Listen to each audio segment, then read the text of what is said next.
सवर्ण जातियों को 10% आरक्षण को मंजूरी। इस वक्त की बड़ी खबर जो कि दिल्ली से आ रही है, आपको बता रहे हैं हम। चुनाव से पहले मोदी सरकार का ये बड़ा फैसला। केंद्रीय कैबिनेट ने सवर्ण आरक्षण को दी है मंजूरी। दिल्ली से इस वक्त की बड़ी खबर। केंद्रीय कैबिनेट ने सवर्ण आरक्षण को मंजूरी दी है और 2019 से पहले निश्चित तौर पर यह काफी अहम फैसला। मोदी सरकार का सवर्ण जातियों को 10% आरक्षण को मंजूरी। चुनाव से पहले मोदी सरकार का यह बड़ा फैसला। केंद्रीय कैबिनेट ने सवर्ण आरक्षण को दी है मंजूरी। दिल्ली से इस वक्त की बड़ी खबर आपको बता रहे हैं हम। केंद्रीय कैबिनेट ने सवर्ण आरक्षण को मंजूरी दी है। मोदी सरकार का बड़ा फैसला। सवर्ण जातियों को 10% आरक्षण को मंजूरी।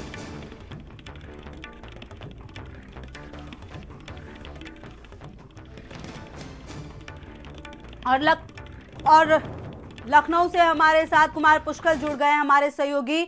ये पूरा मामला जहां पर अब दिख रहा है केंद्रीय कैबिनेट ने सवर्ण आरक्षण को मंजूरी दी है, क्या कुछ कहेंगे इस पूरे फैसले के बारे में? क्योंकि काफी अहम फैसला ये। काफी दिनों से सवर्णों की जो कहते हैं निराशा देखने को मिल रही है मोदी सरकार को, क्या लगता है उसी के मद्देनजर ये फैसला लिया गया होगा?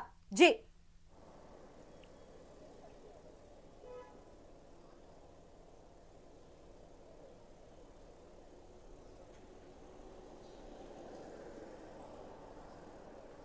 कुमार पुष्कर हमारे सहयोगी हमारे साथ जुड़े हुए हैं। कुमार, जिस प्रकार से आज कैबिनेट की तरफ से मंजूरी दी गई है इस खबर को 10% सवर्णों को आरक्षण, क्या लगता है 2019 के मद्देनजर ये निश्चित तौर पर बहुत अहम फैसला, आगे क्या कुछ आसार देखने को मिलेंगे? बिल्कुल दीपा, जिस तरह से स्वर्ण जो क्लास था, फॉरवर्ड क्लास था, उनकी नाराजगी बीजेपी को देखनी पड़ी थी। जो 3 राज्यों में चुनाव हुए थे तो कहीं ना कहीं लोग नाराज थे मोदी सरकार के खिलाफ, तरह तरह की बातें उठ रही थी। तो कहीं ना कहीं मोदी सरकार ने एक मास्टर स्ट्रोक जरूर खेला है फॉरवर्ड क्लास के लिए। 10% आरक्षण को देकर आज कैबिनेट ने इसकी मंजूरी दे दी है। लेकिन कहीं ना कहीं आगामी चुनाव पर इसका असर जरूर पड़ने वाला है, क्योंकि मध्य प्रदेश, राजस्थान और वो जो चुनाव हुए थे तो कहीं ना कहीं उसमें इसकी नाराजगी स्वर्ण समुदाय ने जरूर इसका विरोध किया था उस पूरे मामले में कि उन्हें जो निचली जातियां हैं उन्हें आरक्षण सरकार ने दे दी, लेकिन जो फॉरवर्ड क्लास है वो कहाँ जाएगा? तो कहीं ना कहीं 10% आरक्षण देकर उन्हें खुश करने की कोशिश जरूर मोदी सरकार ने की है। और आज एक बड़ा दिन है जिसमें ये कहा जा सकता है कि जो फॉरवर्ड क्लास है उसको 10% आरक्षण की घोषणा मोदी सरकार ने की है। कहीं ना कहीं चुनावी जो रणनीति है उसको देखते हुए ये मोदी सरकार का बड़ा फैसला देखा जा सकता है। जी, और कुमार, निश्चित तौर पर जिस प्रकार से आज ये फैसला हुआ है, मोदी की कैबिनेट ने इस फैसले को मंजूरी दी है, अब आगे किस तरह से इस पर काम होगा? ये बिल कहां जाएगा, कैसे इस पर काम होगा? क्या लगता है क्या समय होगा जो ये पास हो सकता है ताकि उसका सही फायदा मोदी को मिल सके? देखिए, साफ तौर पे बिल जब कैबिनेट से मंजूर होता है तो राष्ट्रपति के पास उसकी मंजूरी, फाइनल मंजूरी के लिए राष्ट्रपति के पास जाता है। उसके बाद इसे कानून के तौर पर देखा जाता है। तो कहीं ना कहीं ये मोदी सरकार का एक बड़ा मास्टर स्ट्रोक कहा जा सकता है, जब फॉरवर्ड क्लास को 10% आरक्षण की घोषणा मोदी सरकार ने की थी पिछली बार। आप देख सकते हैं, बने रहिए कुमार पुष्कर, और हमारे साथ दलित चिंतक जुड़ गए हैं हमारे साथ, अवधेश वर्मा। अवधेश जी, किस प्रकार से मोदी सरकार के इस फैसले को देखते हैं आप? देखिए मोदी सरकार ने जो 10% सवर्णों को आरक्षण देने की बात करी उसमें कोई दिक्कत नहीं, लेकिन मोदी सरकार को एक और कानून बनाना पड़ेगा। जिस प्रकार से तमिलनाडु में 50% के ऊपर आरक्षण देने के लिए वहां पे उन्होंने अपने यहाँ पे एक प्रस्ताव पास कर और वहां पे पारित कराया है, उसी प्रकार केंद्र की मोदी सरकार को यह भी कहना पड़ेगा कि SC BC के अलावा अगर 10% उनको भी आरक्षण तो निश्चित तौर पर 50% से ऊपर ये सीमा पहुंच जाएगी। इसलिए उसके लिए भी वो कानून बना दे और निश्चित तौर पर वो दे, हमको कोई दिक्कत नहीं है जी। उस कानून को तो जरूर वो बाद में देखेंगे, फिलहाल जो ये कानून लेकर आए हैं इसमें आप लोगों की क्या राय है अवधेश जी? क्या इस फैसले का स्वागत करते हैं आप? देखिए एक निश्चित तौर पर हमें कोई आपत्ति नहीं, लेकिन मैंने आपसे कहा कि सुप्रीम कोर्ट ने कह दिया कि 50% के ऊपर अगर आरक्षण की बात आएगी तो निश्चित तौर पर कानून में बदलाव करना पड़ेगा, तो केवल चुनावी जुमला न साबित हो जाए। इसलिए केंद्र की मोदी सरकार को इसको सही मायने में पूरा एक कानून पारित करके और 50% की सीमा को ऊपर करके उनको आरक्षण दे, हमें कोई दिक्कत नहीं है। और निश्चित तौर पर जो गरीब सवाल है उनको देना चाहिए। अवधेश जी, क्या लगता है कल दलितों के लिए जिस प्रकार से एक रैली की गई, उसमें खिचड़ी बनाई गई, आज मोदी सरकार का ये फैसला, कहीं ना कहीं मोदी सरकार बिल्कुल फॉर्म में है अपने चुनाव को देखते हुए? देखिए केंद्र की मोदी सरकार को सबसे पहले ये भी बात करना पड़ेगा, पदोन्नतियों में आरक्षण का बिल उन्हीं की 5 साल से राज्यसभा में पारित होने के बाद लोकसभा में लंबित है, उस पर केंद्र की मोदी सरकार क्यों नहीं सोच रही, उसको क्यों नहीं पारित कर रही है? तो केंद्र की मोदी सरकार चारों तरफ जो केवल लोगों को वोट की राजनीति के लिए अगर वो चाहती है जुमला फेंक कर वोट ले ले, तो निश्चित तौर पर सफल होने वाले नहीं है। चाहे वो दलितों का मामला हो, चाहे वो बैकवर्डों का मामला हो, चाहे वो सबर जो गरीब है उनका मामला हो, सही तरीके से नीति बनाकर और नीति निर्धारण करके कठोर कानून बनाकर सबको सबका लाभ देना चाहिए। तब सही मायने में जो केंद्र की मोदी सरकार है उसकी कथनी और करनी में वो रहेगा, नहीं तो इसका कोई फायदा होने वाला नहीं है। ठीक है अवधेश जी, जिस प्रकार से लगता है आज जो फैसला लिया गया है मोदी कैबिनेट की तरफ से, 10% सवर्णों को आरक्षण की बात की गई है, क्या लगता है कहीं ना कहीं अब जो ये आरक्षण उसका आधार आर्थिक होना चाहिए या अभी भी आप लोगों को पहले वाले? देखिए एक चीज आप समझ लीजिए, जो संविधान में व्यवस्था है वो आर्थिक आधार पर आरक्षण की व्यवस्था नहीं है। जो आरक्षण की व्यवस्था है, जो बाबा साहब द्वारा बनाया गया संविधान है, उसमें जो भी आरक्षण है वो आरक्षण कोई क्या कहते हैं कि आर्थिक उन्मूलन का कार्यक्रम नहीं है। जी आप हमारे साथ जुड़े रहिए और अभी हमारे साथ बीजेपी प्रवक्ता जुड़ गए हैं हमारे साथ, हरिवंश जी बहुत बहुत स्वागत। हरिश्चंद्र जी जुड़ गए हमारे साथ, बीजेपी प्रवक्ता, बहुत बहुत स्वागत है आपका। भारत समाचार पर क्या कुछ कहेंगे इस पूरे जो फैसले पर, किस प्रकार से इस फैसले को देख रहे हैं आप? नहीं, मैं आदरणीय मोदी जी और सरकार को बधाई देता हूँ। ये बहुत स्वागत योग्य फैसला है। सवर्ण जातियों में भी अनेक लोग ऐसे हैं जिनके जो आर्थिक रूप से बहुत पिछड़े हैं, कमजोर हैं, उनको ये जो 10% का आरक्षण है उनके लिए एक संजीवनी का काम करेगा, उनको एक ऑक्सीजन मिलेगी इससे।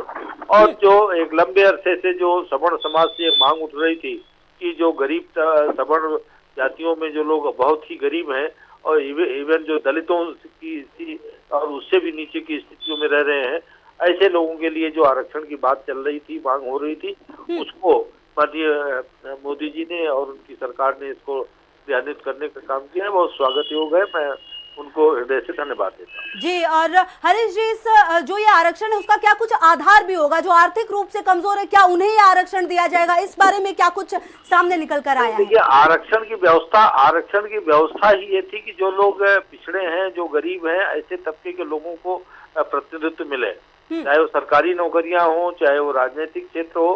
तो ये जो आधार है वो एक आर्थिक आधार पर कि जिनको कभी अवसर नहीं मिल पाए और जो आर्थिक रूप से कमजोर लोग हैं उनको इसका लाभ मिले, इसलिए आरक्षण। हरीश जी, अभी इस वक्त ये फैसला क्यों? क्योंकि अब चुनाव में 100 दिन से भी कम का वक्त रह गया है, ऐसे वक्त में ये फैसला आना कहीं ना कहीं ये आपकी मंशा को दर्शाता है कि आप लोग चुनाव के मोड में आ गए और इसलिए ये फैसला लिया गया है।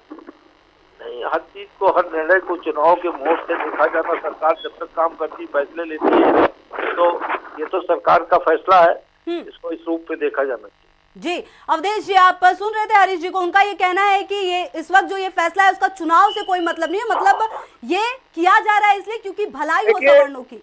देखिए एक सबसे बड़ा सवाल है कि आज की डेट में अब जब चुनाव को केवल चुनाव घोषित होने में 1 से 2 महीना बाकी है और ऐसे बीच में अगर इस प्रकार का निर्णय अगर केंद्र की मोदी सरकार को लेना था तो निश्चित तौर पर पहले निर्णय ले सकते थे। लेकिन एक चीज मैं आपको जानकारी के लिए बता दूं, जो केंद्र की मोदी सरकार ने फैसला लिया है, निश्चित तौर पर कहीं ना कहीं अगर देखा जाए तो ये राजनीतिक वोट के हिसाब से चश्मे से देखा जाएगा। और केंद्र की मोदी सरकार जिस प्रकार से ये कार्यक्रम कर रही है, सही मायने में वो संवैधानिक रूप से उसको आगे नहीं लाना चाहती है, केवल वो चुनावी जुमला फेंक कर और वोट की राजनीति के लिए ऐसा कर रही है।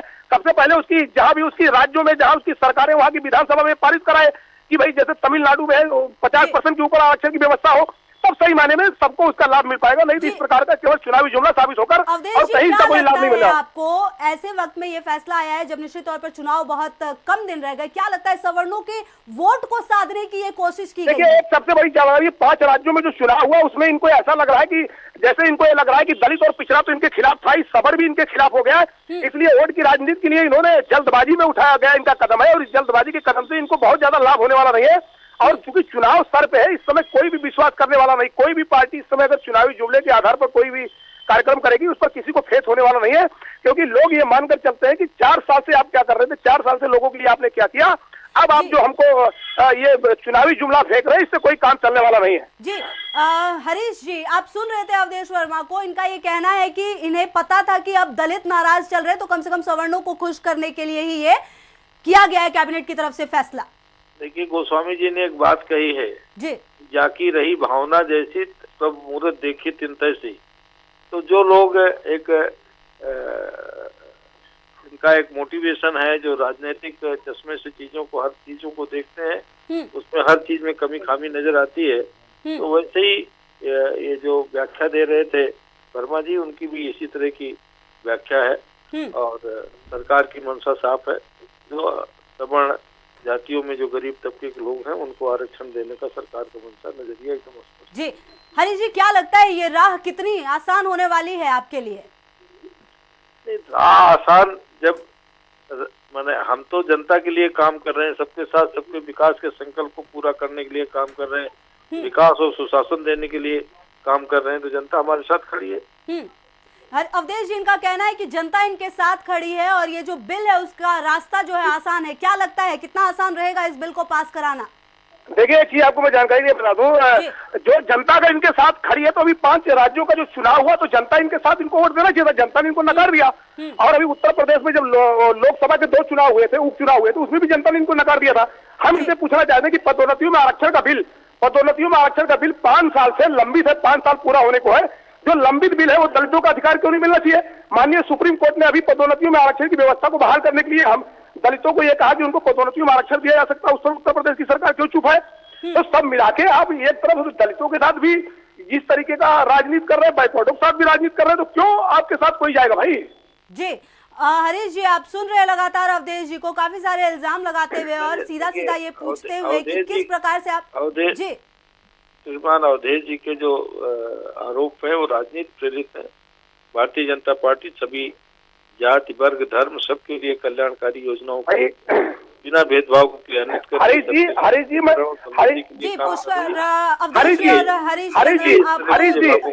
बताना चाहेंगे हमारे सहयोगी पुष्कर चौहान जुड़ गए हमारे साथ और वो आपसे अब बात करेंगे। जी पुष्कर, मैं जो अभी सभी साथी जुड़े हुए हैं हरीश चंद्र जी हैं, उनसे एक सवाल पूछना चाह रहा हूँ। संविधान संशोधन करके बिल लेके आना है और जब टाइमिंग आप देखिए, आज 7 जनवरी है और 8 जनवरी को सदन खत्म हो रहा है। अगर लाना था तो कैबिनेट से क्यों सीधे फिर आप पार्लियामेंट में लेके आते ना? अगर आपको सियासत नहीं करनी थी तो आप सीधे बिल लोकसभा में पेश करते। वो भी समय से पेश होगा, समय होगा। अब समय कहाँ बचा है आपके पास? समय तो क्या ये हरीश जी कहना गलत नहीं होगा कि भाजपा अब वाकई में असली राजनीति कर रही है कि राम मंदिर मुद्दा भूल जाए, 10 तारीख को सुप्रीम कोर्ट में सुनवाई है कि डे बाय डे होना है, उस पे आपके सहयोगी दल आपसे लगातार दबाव बना रहे हैं कि आप अध्यादेश लाइए, उस पे कोई साफ नहीं है। यूपी बीजेपी के नेता अलग अलग बयान दे रहे हैं कि अध्यादेश आ जाएगा, अध्यादेश से बनेगा। प्रधानमंत्री खुद कहते हैं कि पहले कोर्ट का फैसला आ जाए। अब आपने बीच में आरक्षण का मुद्दा ला दिया है। नहीं, ये देखिए कहना गलत है। भारतीय जनता पार्टी की नीतियां सुस्पष्ट हैं, पूरी तरह ट्रांसपेरेंट है और राजनीति करने वाले लोग उसकी तरह तरह से व्याख्याएं करेंगे। नहीं, लेकिन जो हमने मैं बिल्कुल सहमत हूं आपसे कि लोग व्याख्या करेंगे, ये जरूरत थी और भाजपा ने ही सबसे पहले उठाया था कि गरीब श्रवणों को आरक्षण मिलना चाहिए। लेकिन ये टाइमिंग जो है, अब आप पास समय कहाँ बचा है केंद्र सरकार के पास? आप चुनाव में जा रहे हैं अप्रैल में, 2 महीने बचे हैं आपके पास। कोई तो उसको सवाल उठाएगा। नहीं, तो मिलना भी तो चाहिए, मिलना भी चाहिए। सरकार उसको साकार करेगी। अब वही है ना, सरकार ने अभी तक कोई फॉर्मूला नहीं दिया है कि कैसे ये साकार होने जा रहा है। नहीं। ये तो पुष्कर जी हमारे साथ अवधेश वर्मा एससी अवधेश जी, मैं अवधेश जी से भी जानना चाहूंगा, क्या उनको लगता है कि जब कानून में है कि 50% से ज्यादा नहीं होना चाहिए, 10% का ये पास करने का, जब इनके पास सहयोगी भी नहीं अभी साथ में खड़े हैं, तब ये चाल चली आरक्षण की? देखिए पुष्कर जी ने बहुत सही बात कही, पुष्कर जी ने बहुत सही बात कही। जब आपको कानून के दायरे में, सबसे पहले आपको मैं कह रहा हूँ ना, उत्तर प्रदेश की विधानसभा से आप ये पारित कराइए ना कि 50% के ऊपर आरक्षण की व्यवस्था होगी, और तमिलनाडु की तरह आप ले आइए कानून अगर बनाइए। केवल चुनावी, जो अभी हमारे हरीश भाई जी बहुत सीनियर है और वो कह रहे हैं कि राजनीति प्रेरित ये बयान है। मैं पूछना चाहता हूँ कि पदोन्नतियों में आरक्षण का बिल इनके यहाँ लंबी से क्यों नहीं पारित कर रहे हैं? अभी माननीय सुप्रीम कोर्ट ने हमारे पक्ष में वो निर्णय दे दिया, हमारे लोगों को रिवर्ट तो कर दिया गया था 2 लाख लोगों को। और जब हम केंद्र की, उत्तर प्रदेश की सरकार से जब हम मांग करते हैं कि माननीय सुप्रीम कोर्ट का आदेश लागू करके दलितों को पदोन्नतियों में आरक्षण दे दो, तो उनका कार्मिक विभाग का जवाब आता है कि अभी उच्च स्तर पे फैसला लिया जाना बाकी है। तो सब मिला के जो इस प्रकार की राजनीति हो रही है, सबको पता है कि चुनाव नजदीक आ गया, और पुष्कर जी की बात से मैं एकदम सहमत है। केवल ये सभी लोगों को साधने के लिए सबको एक जुमला फेंका जा रहा है, इससे कोई फायदा होने वाला नहीं है। जी बहुत बहुत धन्यवाद। हरीश चंद्र प्रवक्ता बीजेपी से, अवधेश शर्मा हमारे साथ जुड़े हुए थे, दलित चिंतक, और हमारे सहयोगी कुमार पुष्कर भी जुड़े हुए थे हमारे साथ लगातार, और इस पूरे मामले पर बातचीत के लिए। और अब सीधे आपको लिए चलते हैं दिल्ली, हमारे साथ हमारे सहयोगी कुमार पुष्कर जुड़े हुए लगातार। कुमार, जिस प्रकार से हमारी बातचीत हो रही थी, जो बीजेपी के प्रवक्ता थे, जो दलित चिंतक थे, बातें सबकी अपनी अपनी जगह है, लेकिन इस पूरे मामले पर क्या लगता है ऐसे वक्त में इस फैसले का आना, जहां पर अब चुनाव में कुछ ही दिन रह गए, ये पूरा बिल्कुल राजनीतिक तो है ही, क्या लगता है फायदा सवर्णों को मिल पाएगा? कुमार देखिए, फायदा तो मिलने वाली बात जरूर सही कही जा रही है, चूंकि जिस तरह से इसे राजनीतिक फैसला माना जा सकता है, चूंकि चुनाव के पहले सवर्णों को 10% आरक्षण की बात कही जा रही है। संविधान में आर्थिक आरक्षण का जिक्र कहीं नहीं है, और अभी तक व्यवस्था केंद्र सरकार ने नहीं की है कि क्या सवर्णों को आर्थिक आधार पे आरक्षण देना चाहिए। हो सकता है कि कल संविधान संशोधन बिल केंद्र सरकार, मोदी सरकार लोकसभा में पेश करे, चूंकि जो 15 और 16 जो अनुच्छेद दिया गया है, हम उसका स्वागत करते हैं। गलती कहाँ हुई कि इंदिरा साहनी के मामले में ही जो मंडल जजमेंट था, उसमें आर्थिक आधार लगा दिया, और तब से आर्थिक आधार जुड़ गया, वरना आरक्षण मूलतः सामाजिक और शैक्षणिक स्तर पर पिछड़ेपन के वजह से ही दिया गया था। लेकिन चूंकि बाद में जुड़ गया, अब ये पंडोरा बॉक्स तो खुलेगा, अब दूसरे भी कम्युनिटी मांग करेंगे। तो खैर, मुझे तो लगता है कि अंत में इसका समाधान यहीं पर आके रुकेगा कि जो जितनी आबादी वाला है उसको उतने में बांट देना चाहिए। खैर, हम इसका स्वागत करते हैं। इंग्लिश में करते हैं। I welcome whole heartedly the reservation given to. और हमारे साथ ब्यूरो चीफ दिल्ली से नीरज पांडे जुड़ गए हैं। नीरज जी, जिस प्रकार से इस पूरे मामले में आप देख रहे हैं, केंद्रीय कैबिनेट का निश्चित तौर पर बहुत बड़ा फैसला, इसका स्वागत भी हालांकि सब कर रहे हैं, लेकिन सवाल कहीं ना कहीं वही के वही है। ऐसे वक्त में ये फैसला आना, जब चुनाव में काफी कम दिन रह गए, किस प्रकार से मोदी सरकार के इस फैसले को देखते हैं? ये बिल्कुल निश्चित रूप में खुशबू, ये एक बहुत बड़ी पहल है प्रधानमंत्री नरेंद्र मोदी की और केंद्रीय सरकार की। लेकिन सबसे बड़ी बात है कि 10% आरक्षण किस तरह से वितरित करेंगे, ये एक बहुत बड़ा सवाल है। क्योंकि SC/ST बिल के बाद से सवर्णों में, खासकर जनरल जो कैटेगरी है, उनमें बहुत ज्यादा आक्रोश था, और कहीं ना कहीं ये माना जा रहा था कि उनके लिए प्रॉब्लम्स है। उनको एक तरह से झुंझुना पकड़ाया गया है, एक तरह से खुश करने की कोशिश की गई है, और केंद्र सरकार ने इस 10% आरक्षण को मंजूरी दिया। केंद्रीय कैबिनेट में जरूर केंद्र सरकार ने एक पहल जरूर की है, लेकिन मुझे लगता नहीं कि अब चुनाव के समय पे इसका कोई सीधा फायदा चुनावी उस पे हो पाएगा। तो एक पहल जरूर है, एक शुरुआत जरूर है, लेकिन आरक्षण से भी ज्यादा एक बड़ा मुद्दा ये है कि जो करीब 50% ऐसे लोग हैं जो आरक्षण से बाहर हैं, और अब जब 10% दे दिया गया है तो करीब करीब ये 50% से ऊपर जा रहा है आरक्षण। तो ऐसे कैसे मैनेज होगा? कहीं ये इसका सुप्रीम कोर्ट में ना इसको चैलेंज कर दिया जाए। तमाम ऐसे इश्यूज हैं जिस पर अभी विचार करने की बात है। लेकिन अभी पूरा जब कानून सामने आएगा, पूरी तरह से ड्रॉप सामने आएगा केंद्र सरकार, तब कुछ कहना इस पे ठीक रहेगा। जी बिल्कुल। और नीरज, कहीं ना कहीं जिस प्रकार से पिछले 5 राज्यों में चुनाव है, खास करके 3 राज्यों के अगर हम परिणामों की बात करें, जिस तरह से बीजेपी को पटकनी मिली है और उसके बाद एक समीक्षा बैठक भी हुई कई सारी, उसके बाद ही लगता है ये फैसला लिया गया। कहीं ना कहीं सारे वर्ग नाराज चल रहे थे और जो ऐसे एक्ट लाया गया था उसके बाद सवर्णों की नाराजगी खुलकर देखी गई थी कहीं ना कहीं। उसके बाद ही लगता है मोदी सरकार ने यह फैसला लिया है कि कहीं ना कहीं किसी दल को खुश करने की ये कोशिश है। जी बिल्कुल, एक बहुत बड़ा वर्ग है सवर्ण, करीब 27% पूरे देश में जो सवर्ण वोटर हैं, खासकर ब्राह्मण वोटर, वो 27% से ज्यादा हैं। उसके बाद जो है उसमें वैश्य भी आते हैं, दूसरी जो बिरादरी है वो भी सवर्ण में आती है। तो एक बहुत बड़ा तबका है, मोटा मोटा देखा जाए तो 50% से ज्यादा का जो तबका है वो सवर्ण में आता है। अब ऐसे में अगर 50% जो वोटर अगर वो नाराज है किसी बात को लेकर, तो उनको खुश करने की केंद्र सरकार की कोई ना कोई पहल जरूर होगी। और वो आज केंद्र सरकार ने एक छोटी सी पहल जरूर की है उनको खुश करने के लिए। लेकिन देखना ये होगा कि जो आगामी 2019 का लोकसभा चुनाव है उसमें ये 10% कितना फायदेमंद होता है, क्या वो वोट में तब्दील हो पाता है, क्या वो उनको कन्विंस कर पाता है कि जो इतना बड़ा तबका है वो 10% से अपने आप को खुश महसूस करेगा। तो ये एक बहुत बड़ा विषय है, मेरा अपना मानना है। और ये कई बार संघ ने भी ये बात उठाई है, संघ की तरफ से भी लगातार बातें आती रही हैं कि जो जातिगत आरक्षण है उसको खत्म करके आर्थिक आधार पर आरक्षण दिया जाना चाहिए। तो कहीं ना कहीं संघ का भी बहुत बड़ा दबाव था केंद्र सरकार। तमाम जानकारियों के लिए। और